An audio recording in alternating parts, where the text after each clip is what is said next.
Le régime obligatoire d'assurance maladie et de garantie sociale a été mis en place afin d'accompagner la population gabonaise dans ses dépenses de santé et de contribuer efficacement à la lutte contre la pauvreté et l'exclusion sociale.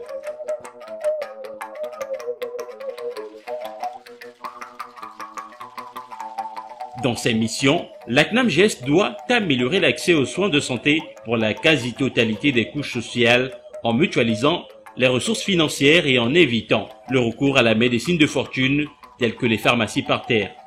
Dans ce cadre, la CNAMGS fait des efforts particuliers concernant les prestations liées à l'insuffisance rénale. L'Organisation mondiale de la santé OMS prévoit une augmentation de 17% de sa prévalence dans les 10 années à venir dans le monde entier. À l'échelle du Gabon, ce mal est parvenu au fil du temps à s'agripper au rein d'une bonne partie de la population et à lui causer de nombreux dommages. Ainsi, l'insuffisance rénale définie comme la réduction ou l'impossibilité que présente le rein à assurer la filtration et l'élimination des déchets du sang est une maladie qui gagne du terrain au Gabon. Le rein assure essentiellement deux fonctions. La fonction endocrine et la fonction exocrine. La fonction endocrine, c'est de sécréter des éléments qui servent donc au bon fonctionnement de l'organisme, dont essentiellement l'érythropoïétine. Ça, c'est l'une des fonctions endocrines importantes du rein. Et la fonction exocrine, c'est d'éliminer donc les déchets qui sont fabriqués dans l'organisme. Le rein permet de les éliminer et également d'assurer la régulation hydroélectrolytique de l'organisme. L'insuffisance rénale, en définition, c'est une perte progressive et irréversible de la fonction rénale. Donc les reins n'arrivent plus à assurer leur fonction normale. L'insuffisance rénale peut être aiguë, c'est-à-dire arriver brutalement au cours d'une infection sévère ou autre cause, être traitée. Donc en traitant la cause, on traite l'insuffisance rénale aiguë. Parfois les malades subissent quelques séances de dialyse et ces patients souvent récupèrent leur fonction rénale. Il y a le deuxième cas d'insuffisance rénale, je crois que c'est ce qui va nous concerner ici, c'est l'insuffisance rénale chronique qui, elle, évolue de façon silencieuse pendant plusieurs années, sans signe, et le plus souvent on les découvre par hasard au cours d'un examen qu'on fait pour une autre pathologie, par exemple le diabète, par exemple l'hypertension, on vous découvre que vous avez une insuffisance rénale chronique. Comment on a découvert, c'est je me sentais pas bien, j'avais mal au dos, et c'est comme ça que j'ai décidé d'aller faire un bilan.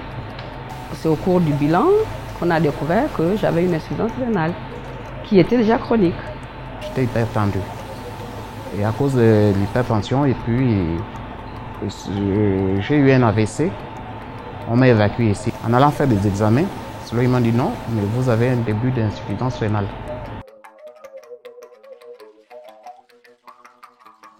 L'insuffisance rénale est une maladie qui fait de nombreux ravages quand rien n'est fait pour accompagner ces nombreuses victimes dont la vie change radicalement.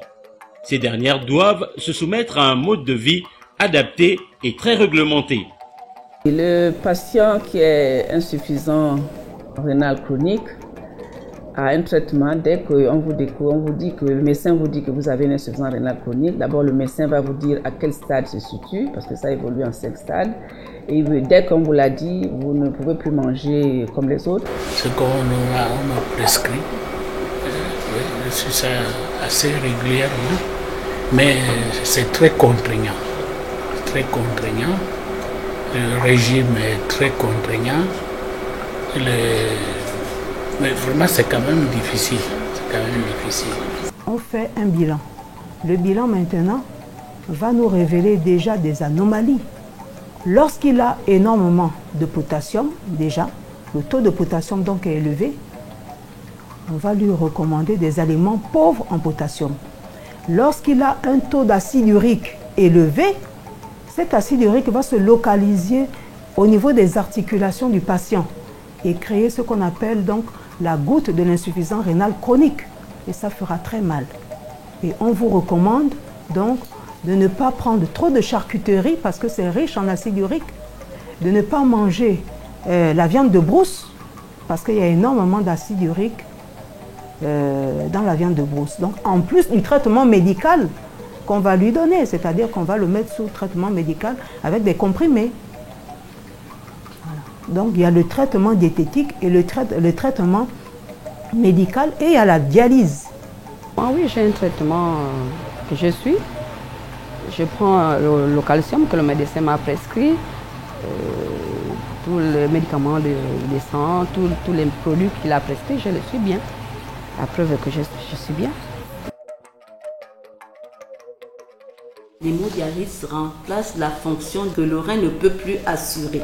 On a dit que le rôle du rein, c'était d'éliminer le surplus d'eau et les déchets toxiques produits par l'organisme. Le rein étant malade, ne pouvant plus le faire, c'est l'hémodialyse qui prend ce relais pour pouvoir assumer cette fonction que nous puissions vivre de manière correcte.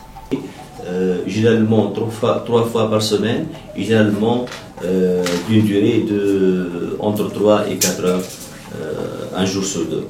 Soit, donc la deuxième méthode, qui malheureusement n'existe pas ici, donc c'est la dialyse péritonéale. La dialyse péritonéale, c'est on utilise le péritoine comme membrane de filtration. Donc c'est une méthode qu'on dispose nous en Tunisie. Presque 20% des patients sont dialysés par cette méthode. Donc il y a le traitement radical. Le traitement radical, c'est la transplantation, rénale. C'est la greffe rénale, donc a résolu de façon définitive le problème d'insuffisance rénale. Dans cette nouvelle vie, l'État gabonais se présente à ces hommes et ces femmes comme un compagnon sûr et pragmatique. Alors, vous savez qu'au niveau de la CNAM-GS, c'est une assurance maladie, bien évidemment, et qui est à l'écoute de toutes les populations, qui a l'oreille et qui est attentive aux sollicitations des uns et des autres. Alors, apprendre qu'on est insuffisant rénal est souvent vécu de façon difficile. C'est un véritable trouble psychologique parce que le patient se pose la question: la maladie est-elle grave? Comment va-t-elle évoluer? Comment se fait la prise en charge? Et comment cela va-t-il me coûter ou nous coûter? Aujourd'hui, au début, j'avais un peu peur, mais les enfants m'ont conseillé tout ça. Maman, c'est une maladie comme toute autre. Il faut supporter. Je vis avec mes enfants, je les vois grandir en suivant mon traitement.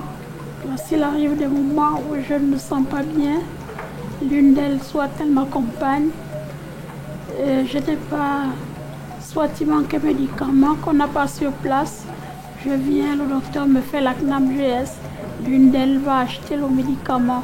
Parce qu'au début, quand j'ai commencé à faire la maladie, mes parents payaient les dialyses, 140 000 francs la séance. La CNAM-GS vraiment m'aide dans la prise en charge des dialyses. Pour ça, c'est vraiment bravo. Sans la CNAM-GS, je ne sais pas si les gens si on pouvait s'en sortir. Parce que s'il fallait venir payer tous les jours, quelqu'un comme moi qui ne travaille plus, comment est-ce que j'allais faire? C'est sûr que je serais déjà parti. Mais avec la CNAM-GS, je ne me soucie pas, je fais mes dialyses correctement. Une ordonnance qui me coûtait au départ 28 000. Par exemple, je prends comme le cahier salade. C'est une poudre contre le potassium.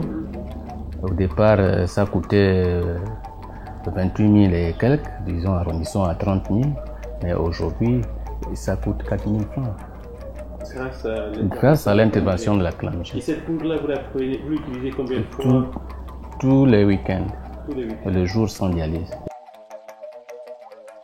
Avant la mise en place de la CNAM-GS, je dois avouer que la prise en charge était calamiteuse, assez fastidieuse, parce qu'il fallait que le patient paye les séances. Et je vous ai dit tout à l'heure que pour les hémodialysés chroniques, il y a 3 séances de dialyse, 3 séances de 4 heures par semaine.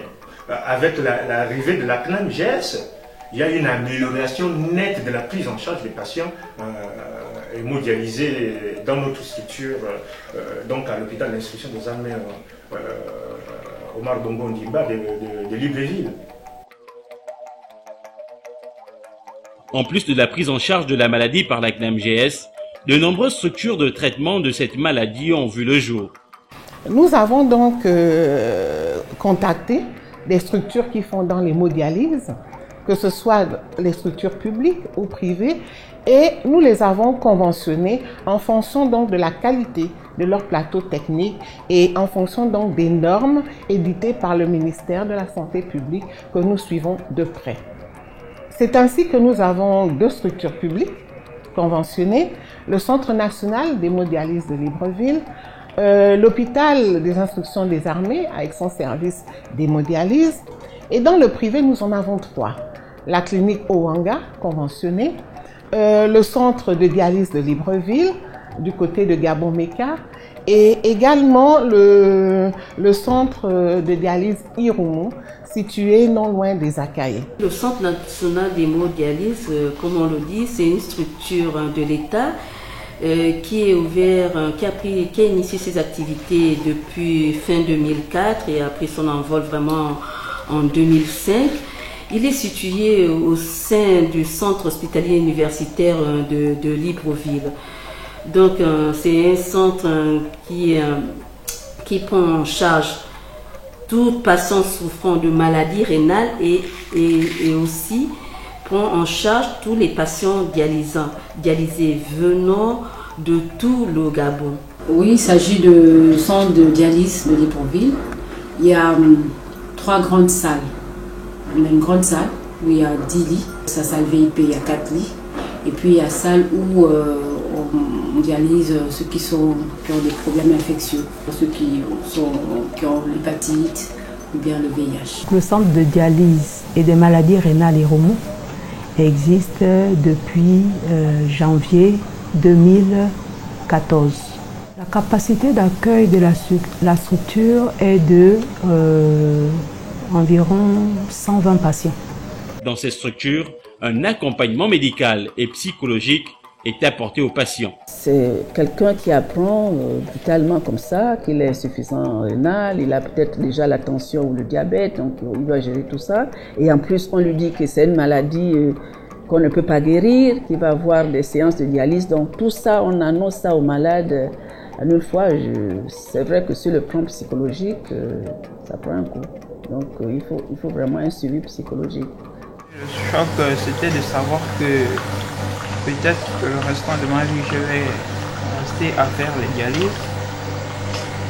C'est ce qui était dur à supporter. Vous n'avez plus beaucoup d'amis autour de vous, surtout si vous êtes malade. Une maladie chronique comme la mienne. Donc c'est pas vraiment aisé. C'est pas la joie. Au début, par exemple, mes copines, quand elles savaient que j'avais l'insuffisance, elles disaient « Oh Mireille, c'est une pathologie qui est dangereuse, elle tue. » Mais moi-même, je l'ai vécu. C'est une maladie comme toute autre. Si on la découvre facilement, à temps, on peut traiter, ça peut aussi passer. Mais on dit toujours que nous sommes des malades qui s'ignorent, on ne sait pas. Moi, c'est arrivé comme ça, je ne savais pas. C'est vrai que c'est pas du tout facile. Je m'efforce. Si je veux vivre, je suis obligée de m'efforcer. Et puis, c'est vrai, c'est pas facile. Mais quand je viens ici, je me sens bien parce qu'il y a les autres, tout le monde est gentil, ça rit, ça rigole. Donc, ça me remonte. Ici, ça se passe très bien. Et les docteurs, les responsables devant nous, vraiment ne sont pas des médecins, mais c'est des parents. Ils s'occupent très très bien de nous. Ça se passe très bien. Aujourd'hui, tout patient qui arrive, même dans la structure privée, est pris en charge.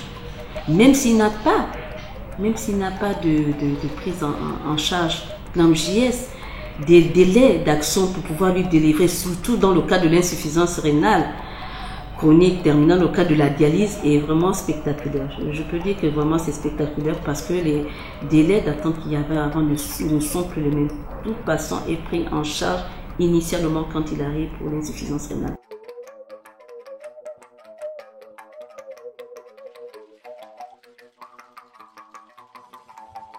Mais avant la mise en place de ces solutions, la vie d'une personne atteinte d'insuffisance rénale au Gabon était un chemin de croix à l'issue, souvent fatale. À la décélation de ma maladie en 2010, la CNAMGES n'était pas encore opérationnelle.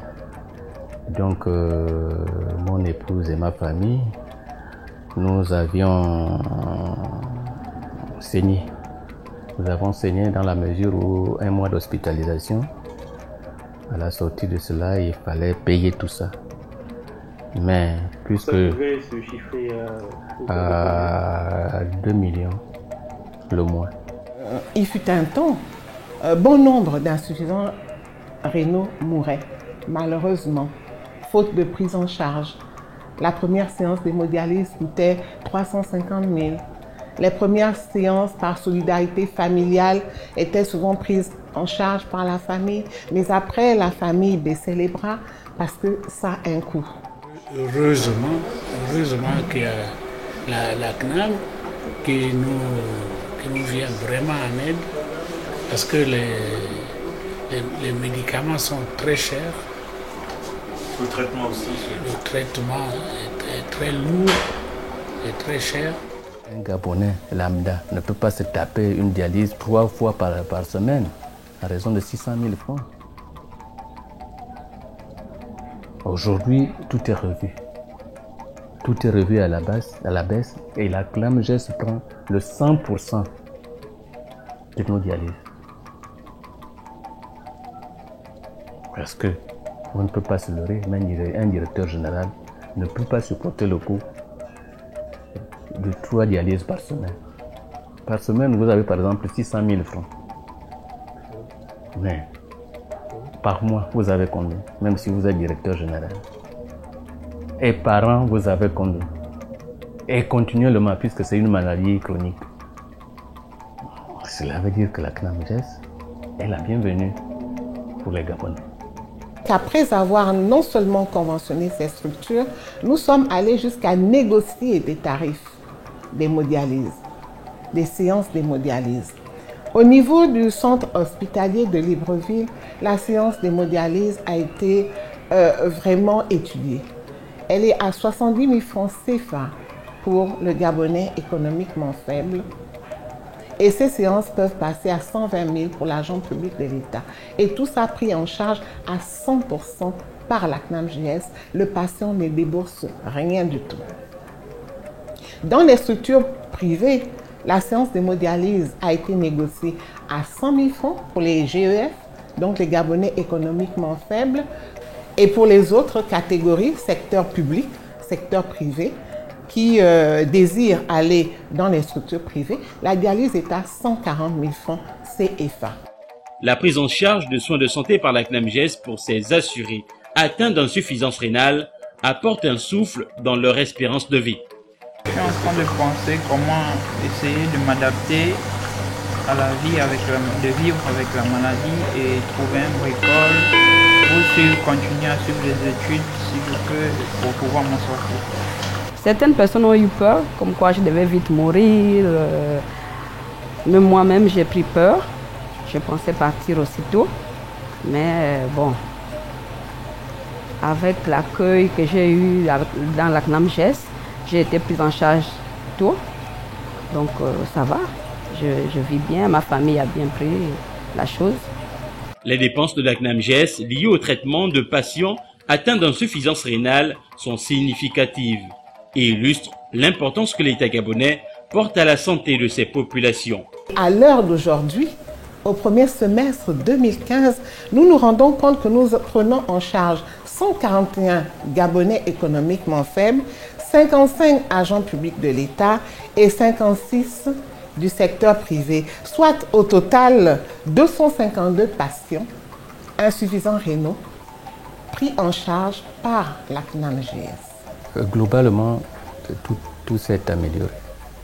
Parce que avec la CNAMGES, on a vraiment pris un coup de fouet parce que ça nous a beaucoup allégé. C'est beaucoup mieux. Parce que, faut pas se le cacher,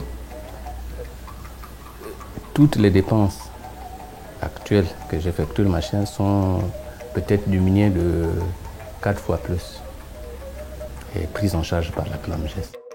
Les coûts liés aux séances d'hémodialyse sont très élevés. La dépense pour l'hémodialyse était à 165 690 000. Au premier semestre 2015, nous nous retrouvons à plus de 2 milliards. 2 milliards 200. Il faut vous dire que d'ici la fin de l'année, on sera très rapidement à 2 milliards 500 ou 2 milliards 600. Dans toute maladie, c'est la prévention. La prévention. Et nous savons aujourd'hui, par rapport aux études qui sont faites, on a remarqué que c'est l'hypertension artérielle et le diabète qui sont pourvoyeurs de maladies rénales chroniques. Alors tout ce qu'on demande à nos confrères, c'est de vite nous envoyer des malades, parce que c'est grâce à cela qu'ils peuvent, parce que c'est pas toujours évident, mais qui peuvent ralentir ou bien prévenir les maladies rénales chroniques.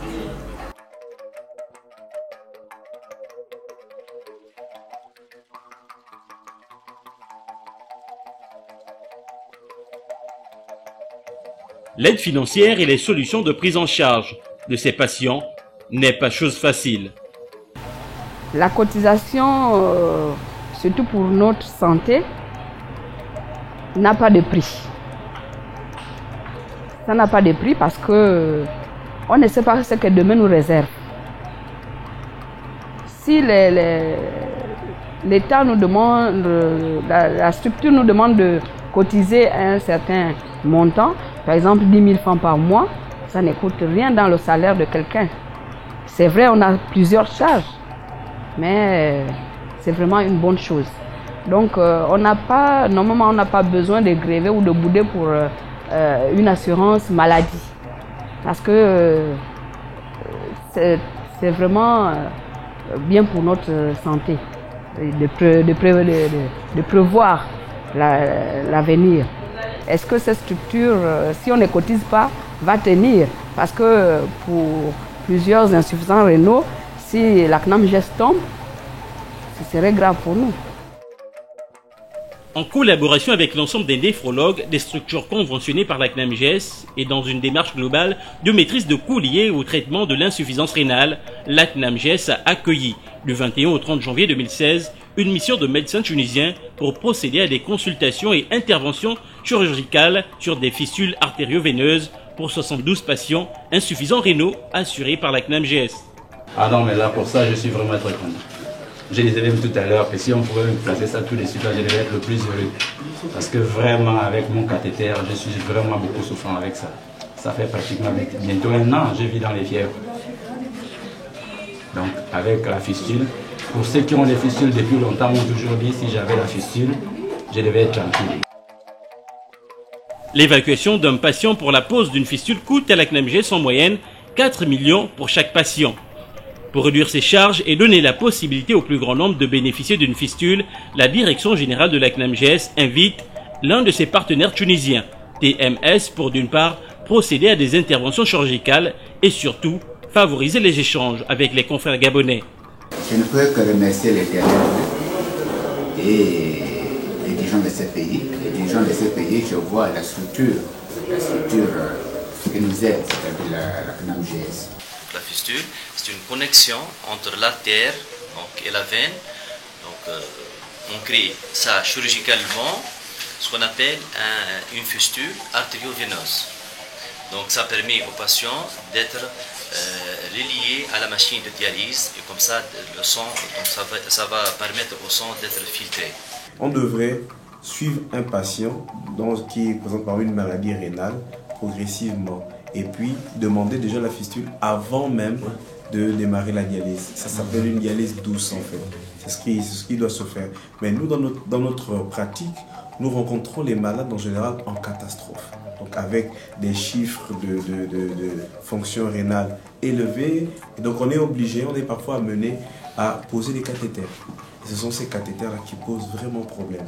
Oui, l'inconvénient c'est que je suis malade tous les jours. Tous les jours, je suis malade. Mon médecin est là derrière vous, il pourra vous le dire. C'est lui qui me donne même à chaque fois les antibiotiques. Là, je suis sous traitement d'antibiotiques parce que le cathéter m'embête. Hier, j'ai dialysé, je n'ai pas pu faire 4 heures de temps, j'ai dû faire 2 heures parce que je ne pouvais pas en machine. J'ai dû attraper une fièvre et puis j'ai fait l'hypo. Moindre goutte d'eau, même si c'est une rosée, ce sont des fièvres. Le cathéter, même s'il n'y a pas d'eau, ben, pour nous laver, elle est là mon épouse. C'est elle qui me lave comme un bébé avec le gant. Ça me donne des problèmes. Et des fièvres, et des fortes fièvres. Parfois vous clignotez comme une feuille morte. C'est le cathéter. Le cathéter, donc on appelle ça un accès vasculaire temporaire parce que il est limité dans le temps. Il est sujet à des complications, surtout d'ordre infectieux. Donc la fistule, ça permet donc le patient d'être dialysé. Donc c'est facile à utiliser, c'est durable et c'est moins de risques infectieux. Je suis chirurgien viscéral, je suis à l'hôpital général et en clinique Jean de Massaléka. Les fistules, j'en fais déjà.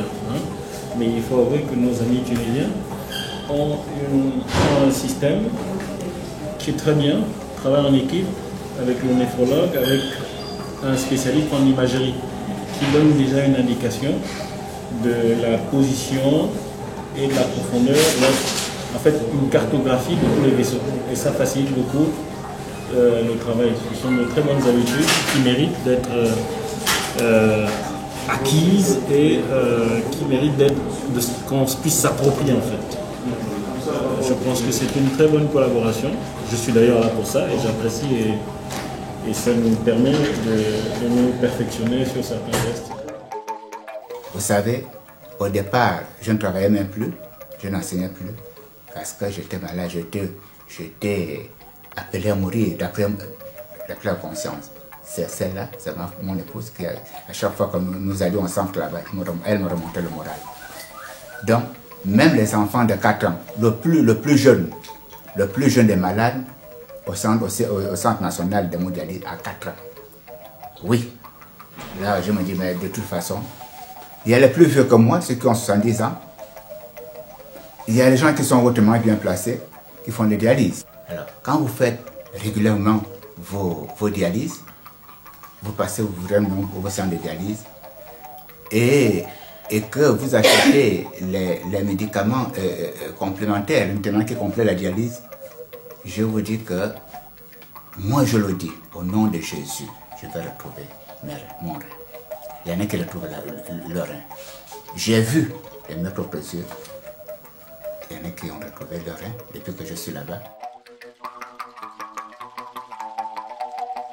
Le Gabon reste exposé à l'augmentation des cas de cette pathologie qualifiée aujourd'hui de problème de santé publique par la prise en charge et le paiement de ce type de prestations spécifiques. Ici, le traitement lié à l'insuffisance rénale, la CNAMGES contribue à l'amélioration de l'offre de soins sur la base des contrats d'objectifs et de moyens. Nous, on est prestataire de pas mal de pays frères africains. On est avec le Burkina Faso, le Niger, le Cameroun, la Mauritanie, la Côte d'Ivoire, le Mali. Mais franchement, c'est la première fois qu'on fait une mission de ce genre, parce qu'on a trouvé tout le soutien de l'État gabonais à travers la CNAMGES. De par mon expérience dans les évacuations sanitaires, je crois que les Gabonais sont très chanceux d'avoir une structure, que l'État leur a permis d'avoir cette structure qui est la CNAMGES pour tout ce qui est évacuation sanitaire.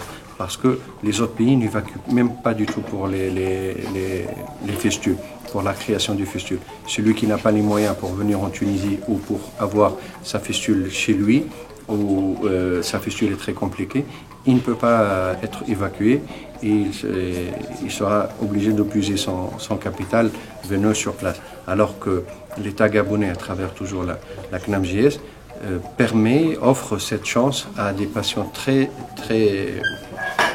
pauvres, à des patients qui n'ont pas les moyens, vous appelez ça, je crois, les UF chez vous, de partir en évacuation sanitaire, en Ivasan, pour se faire opérer.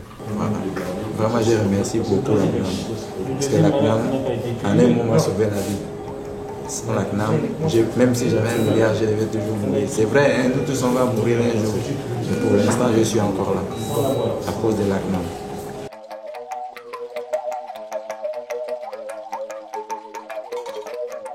Vraiment, c'est une opportunité. Et Et ce que je souhaiterais, c'est que ces genres d'opérations, ces genres de campagnes puissent se renouveler. Ça permet aux Gabonais que nous sommes de savoir que nous sommes utiles dans notre pays. Par son implication significative, le gouvernement de la République gabonaise, les plus hautes autorités de l'État, en tête desquelles le président de la République, Ali Bongo Ndimba, apporte une contribution remarquable au service des populations gabonaises.